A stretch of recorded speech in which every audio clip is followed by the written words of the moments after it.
സുഹൃത്തുക്കളെ, ഞാൻ നിങ്ങൾക്ക് നബി സല്ലല്ലാഹു അലൈഹി വസല്ലം തങ്ങളുടെ നിർദ്ദേശങ്ങളിൽ ചിലത് പറഞ്ഞു തരട്ടെ.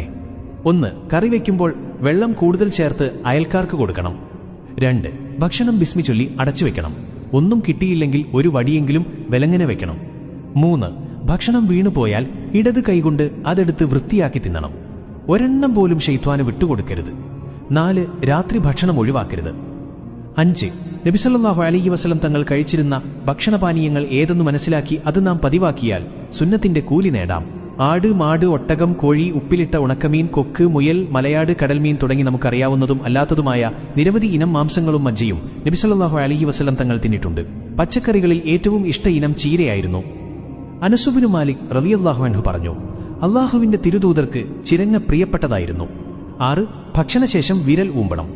ഏതിലാണ് ബർക്കത്തെന്നറിയില്ലല്ലോ. പാത്രം തുടച്ചു വൃത്തിയാക്കിയാൽ അത് അവനു വേണ്ടി പാപമോചനം തേടുമെന്നും നബി സല്ലല്ലാഹു അലൈഹി വസല്ലം തങ്ങൾ പഠിപ്പിച്ചിട്ടുണ്ട്. 7. വെള്ളം നിന്ന് കുടിക്കൽ നബി സല്ലല്ലാഹു അലൈഹി വസല്ലം തങ്ങൾ വിരോധിച്ചിട്ടുണ്ട്.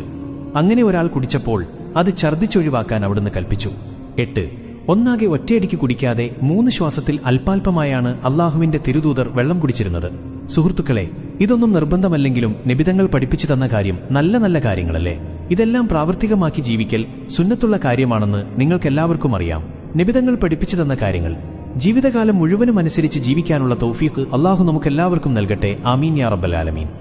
ഹബീബെ, ഇതൊന്നും അറിയാത്ത നിങ്ങളുടെ നല്ലവരായ സുഹൃത്തുക്കളിലേക്കും ഈ വീഡിയോ എത്തിച്ചു കൊടുക്കാൻ മറക്കല്ലേ. ഇൻഷാ അല്ലാഹ്, അവർ നിങ്ങൾ കാരണം ഒരു അമൽ ചെയ്താൽ അതിന്റെ പ്രതിഫലം നിങ്ങൾക്കും അവർക്കും ഒരുപോലെ ലഭിക്കില്ലേ? അള്ളാഹു നമ്മുടെ എല്ലാവരുടെയും അമലുകളെല്ലാം സ്വീകരിക്കുമാറാകട്ടെ. ആമീൻ യാ റബ്ബൽ ആലമീൻ. അസ്സലാമു അലൈക്കും വറഹ്മത്തുള്ളാഹി